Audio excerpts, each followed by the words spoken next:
Because I know Pep, I don't know what he's going to do. That's also a problem. You never know what he's going to do. Maybe he does also not know 100% how we will adapt. Thomas, first things, congratulations. You made it to the top four. Made it the hard way as well, didn't you? Yeah, we did it the hard way. So when the game was over with Tottenham and the result from Leicester was clear, was a big relief, of course, because we didn't manage to win our game. So we were lucky in the end. We felt a bit unlucky in the last games, in the last weeks, but overall and in the end, we were lucky that Leicester could not win, and we brought ourselves in the position where it's possible to lose and still achieve our main targets to finish in the top four. So it's a big achievement and full credit to the team. We had some crucial moments to overcome, and we did. And this is what counts. We are in Champions League next season. Does it take some of the pressure off in Porto, though? I strongly believe that anyway, if you arrive in Porto and play for this huge and beautiful cup in Champions League, you have no second thoughts like, oh wow, now we have to play for the cup and at the same time for the Champions League qualification. If you arrive in Porto, you play for this cup, nothing else. But yes, because the noise stops now.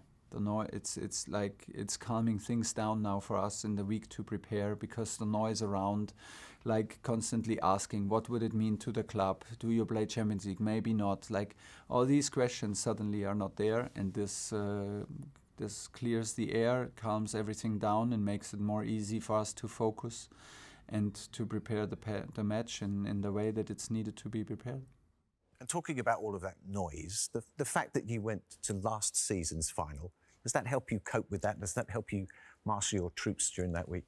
Me personally, yes, of course, because in coaching it's so crucial to be experienced and to have experience, big matches and finals, how to prepare, what to think about, of course, do mistakes. So any day and any match is crucial for me as a coach to become better and to have the possibility to coach big matches even better, because you learn from it, and it's hard but true. You learn from defeats and you learn from your mistake. This is what I demand of myself. Not that I have the feeling that I did a huge one in the final, but still, it's like from defeats and from these experiences, it's my demand to myself to learn.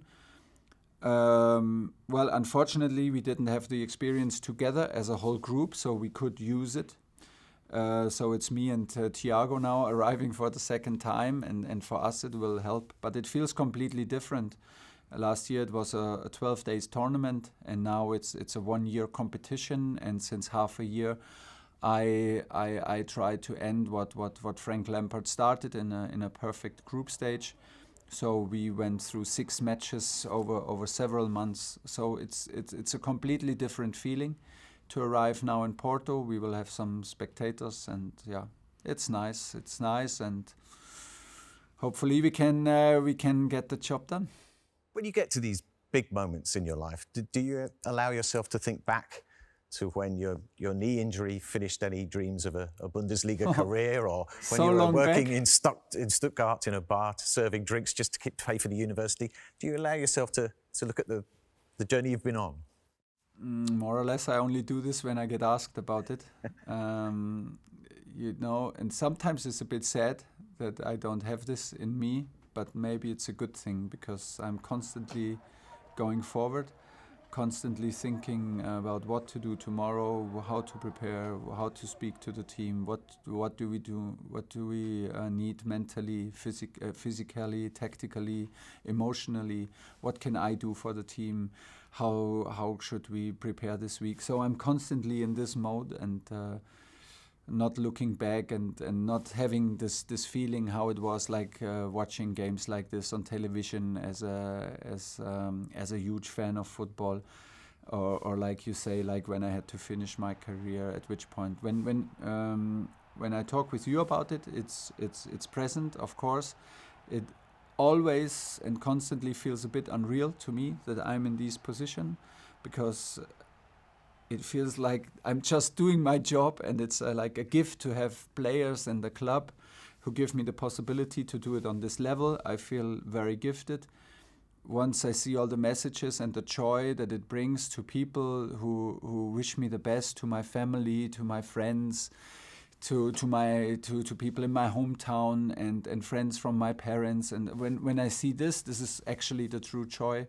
And when I realize that it's a bit that so many people are involved in this job, which is of course not a job for me, but my passion. But maybe it's a good thing. I'm very focused and hopefully with the best outcome.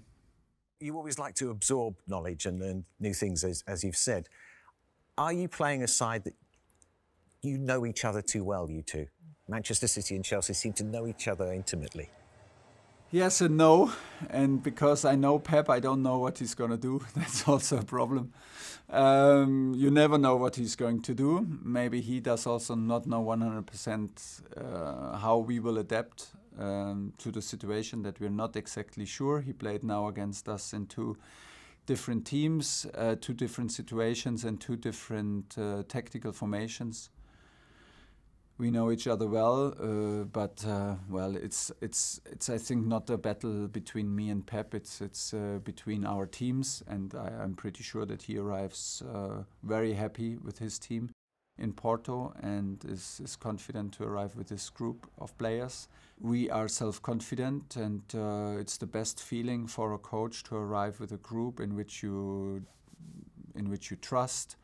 And I have the feeling that we can prepare this group very well to what is needed in a final, and that we demand from ourselves what we demand from ourselves, top level. And then we will see. But it's one of the biggest matches in Europe, of course, against maybe the benchmark in Europe. So it's again the target to close the gap for 90 minutes. I know it's about the players, but obviously it's about the coaches and the tactics as well. And if I take you back again, do you remember having a meeting with Pep Guardiola in Schumann's, squeaky wooden chairs, and apparently the two of you got together and had a sort of tactical chat using salt and pepper pots on the table for positioning of players. Is that correct? That is absolutely correct. I was coach in Mainz, and the sports director from Bayern Munich at this time brought us together because it's kind of my hometown, Munich, and so I was in town. Pep was coach, and he brought us together, so we met. And after 5-10 minutes, being a bit starstruck, because I was a huge fan when he was a player, and I was absolutely admirer of his work, what he did in Barcelona, which had a huge influence to the way I also think about and reflect about the game. We started to speak about football, and then if you start to speak with Pep about football, it gets deeper and deeper very quickly. And then sometimes it can help if you have some glasses around to show some body positions or positions on the field from formations. And then we had a very lively debate about it. And I'm very happy that we had it, and we had it like one or two more times. And it's always a pleasure, because it's a huge inspiration for me. And so now we're up against each other again. And I will have no regrets if we can beat him. What was the things that you stick in your mind that you learned that day? Oh, a lot of things. When I meet with Pep, and we even have the chance to meet for not only like 15 minutes before a match or something like this, but if you really can meet with Pep, and the experienced guy, and such a confident guy, such a successful coach, and such a huge influencer on highest level. I go home and write the things down to not forget it, and the craziest ideas and the thoughts he gave me on how he approached certain games, because I watched almost every game of this Barcelona team. So it's tactical, it's the approach of it, it's how we speak about formations, how he thinks about formations and build up and defending, and all these points. So when I have these talks, not only with him but also with other personalities, When I don't take notes, I go home and take notes to not forget it, and sometimes take the time and read through it to remind myself of it, because you can get lost in this schedule, and you can get lost in your own views. Sometimes it's nice to rethink, to think twice, and to reflect a bit on these occasions. It's good that coaches are generous with one another. But was there a chance that you would ever work with Pep Guardiola? Because there's a lot of respect between you. There was talk of you going into Bayern Munich. Never asked me to be his assistant coach. So now it's maybe too late. No. But I'm just joking. Watching the games of Barcelona when he was there, and then playing in the same league with him when he was in Bayern Munich, was like felt like learning from this approach to football, and taught me a lot about the game. But in the end, I'm not trying to be him, and I'm not trying to be the second best Pep or whatever. I try to be myself, and everything has an influence, and he's not the only influence, and he's not my mentor. He's just a huge influence, and he is doing his thing, we are doing our thing, and of course, everywhere he works, he's creating these winning machines and these benchmarks in the leagues. He did it with Barcelona, he did it with Munich, and he's doing it again here. So this is the level to reach, and this is what I go for, and nothing else. You talked about the schedule and the constant noise around big games in the Premier League and the Champions League. And I mean this in the nicest possible way. Do you have to be a little bit crazy to be an elite manager? Yeah, maybe yes. Yeah, maybe yes. You have to be crazy for football. And I love this game. It's a true passion, and it's a big part of my personality is the love and the passion for football. And and that makes you crazy. If I had not the chance on this level, I would work somehow in football. And if I had not the chance to work in football, I would be in the stadium. If I had not the chance to be in the stadium, I would watch it on TV. It's like this. I love the game. I love to be a part of it, and that makes me maybe a bit crazy, of course, and it's good. How do you relieve that pressure? I mean, I've read talk of meditation, of late night runs. Is these coping mechanisms for you? Yeah, and sometimes I'm more disciplined with it, and sometimes not. So this is also my nature, and I had to learn it. I had to learn it because when you work with such a lot of passion, and when you work like in football, and I love it so much, you always have the danger to take your work at home and to constantly think about it, which does not help nobody, not family life, not me personally, and not your team, by the way.